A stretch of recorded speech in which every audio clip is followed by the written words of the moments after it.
Илья, блядь.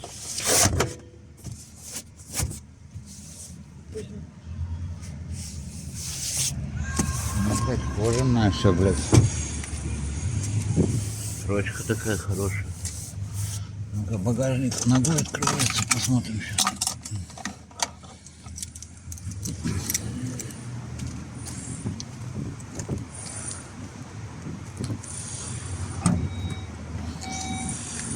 Да, ногой под бампером проводишь и открывается сам багажник.